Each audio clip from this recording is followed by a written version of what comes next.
Although I'd never been in an icefall as frightening as the Khumbu, I'd climbed many other icefalls. They typically have vertical or even overhanging passages that demand considerable expertise with ice axe and crampons. There was certainly no lack of steep ice in the Khumbu icefall, but all of it had been rigged with ladders or ropes or both, rendering the conventional tools and techniques of ice climbing largely superfluous. I soon learned that on Everest, not even the rope, the quintessential climber's accoutrement, was to be utilized in the time-honored manner. Ordinarily, one climber is tied to one or two partners with a 150-foot length of rope, making each person directly responsible for the life of the others. Roping up in this fashion is a serious and very intimate act. In the icefall, though, expediency dictated that each of us climb independently, without being physically connected to one another in any way. Mal Duff's Sherpas had anchored a static line of rope that extended from the bottom of the icefall to its top. Attached to my waist was a 3-foot-long safety tether with a carabiner, or snap link, at the distal end. Security was achieved not by roping myself to a teammate, but rather by clipping my safety tether to the fixed line and sliding it up the rope as I ascended. Climbing in this fashion, we would be able to move as quickly as possible through the most dangerous parts of the icefall, and we wouldn't have to entrust our lives to teammates whose skill and experience were unknown. As it turned out, not once during the entire expedition would I ever have reason to rope myself to another climber. If the icefall required few orthodox climbing techniques, it demanded a whole new repertoire of skills in their stead. For instance, the ability to tiptoe in mountaineering boots and crampons across 3 wobbly ladders lashed end to end, bridging a sphincter-clenching chasm. There were many such crossings, and I never got used to them. At one point I was balanced on an unsteady ladder in the pre-dawn gloaming, stepping tenuously from one bent rung to the next, when the ice supporting the ladder on either end began to quiver, as if an earthquake had struck. A moment later came an explosive roar as a large serac somewhere close above came crashing down. I froze, my heart in my throat, but the avalanching ice passed 50 yards to the left, out of sight, without doing any damage.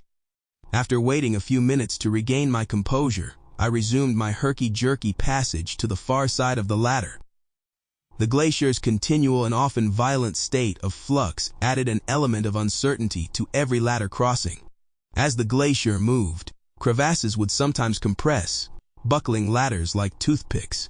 Other times a crevasse might expand, leaving a ladder dangling in the air, only tenuously supported, with neither end mounted on solid ice. Anchors securing the ladders and lines routinely melted out when the afternoon sun warmed the surrounding ice and snow. Despite daily maintenance, there was a very real danger that any given rope might pull loose under body weight. But if the icefall was strenuous and terrifying, it had a surprising allure as well. As dawn washed the darkness from the sky, the shattered glacier was revealed to be a 3-dimensional landscape of phantasmal beauty. The temperature was 6 degrees Fahrenheit. My crampons crunched reassuringly into the glacier's rind. Following the fixed line, I meandered through a vertical maze of crystalline blue stalagmites. Sheer rock buttresses seamed with ice pressed in from both edges of the glacier, rising like the shoulders of a malevolent god. Absorbed by my surroundings and the gravity of the labor, I lost myself in the unfettered pleasures of ascent, and for an hour or two actually forgot to be afraid. 3/4 of the way to Camp 1, Hall remarked at a rest stop that the icefall was in better shape than he'd ever seen it. The route's a bloody freeway this season, but only slightly higher at 19,000 feet. The ropes brought us to the base of a gargantuan, perilously balanced serac. As massive as a 12-story building, it loomed over our heads, leaning 30 degrees past vertical. The route followed a natural catwalk that angled sharply up the overhanging face. We would have to climb up and over the entire off-kilter tower to escape its threatening tonnage. Safety, I understood, hinged on speed. I huffed toward the relative security of the serac's crest with all the haste I could muster, but since I wasn't acclimatized, my fastest pace was no better than a crawl. Every 4 or 5 steps I'd have to stop, lean against the rope, and sucked desperately at the thin, bitter air, searing my lungs in the process. I reached the top of the serac without it collapsing and flopped breathless onto its flat summit, my heart pounding like a jackhammer. A little later, around 8:30 a.m., I arrived at the top of the icefall itself, just beyond the last of the seracs. The safety of Camp 1 didn't supply much peace of mind, however. I couldn't stop thinking about the ominously tilted slab a short distance below, and the fact that I would have to pass beneath its faltering bulk at least 7 more times if I was going to make it to the summit of Everest. Climbers who snidely denigrate this as the Yak route, I decided, had obviously never been through the Khumbu icefall.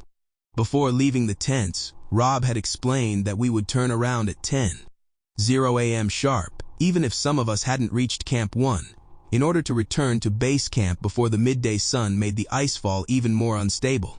At the appointed hour, only Rob, Frank Fishbeck, John Task, Doug Hansen, and I had arrived at Camp 1. Yasuko Namba, Stuart Hutchison, Beck Weathers, and Lou Kasishki, escorted by guides Mike Groom and Andy Harris, were within 200 vertical feet of the camp when Rob got on the radio and turned everybody around. For the first time, we had seen one another actually climbing and could better assess the strengths and weaknesses of the people on whom we would each depend over the coming weeks. Doug and John, at 56, the oldest person on the team, had both looked solid. But Frank, the gentlemanly, soft-spoken publisher from Hong Kong, was the most impressive, demonstrating the savvy he'd acquired over 3 previous Everest expeditions. He'd started out slowly, but kept moving at the same steady pace. By the top of the icefall, he'd quietly passed almost everyone, and he never even seemed to be breathing hard. In marked contrast, Stuart, the youngest and seemingly strongest client on the whole team, had dashed out of camp at the front of the group, soon exhausted himself, and by the top of the icefall was in visible agony at the back of the line. Lou, hampered by a leg muscle he'd injured on the first morning of the trek to base camp, was slow but competent. Beck, and especially Yasuko, on the other hand, had looked sketchy. Several times both Beck and Yasuko had appeared to be in danger of falling off a ladder and plummeting into a crevasse, and Yasuko seemed to know next to nothing about how to use crampons.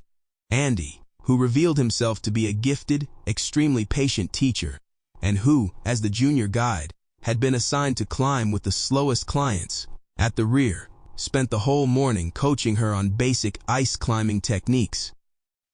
Whatever our group's various shortcomings, at the top of the icefall, Rob announced that he was quite pleased with everyone's performance.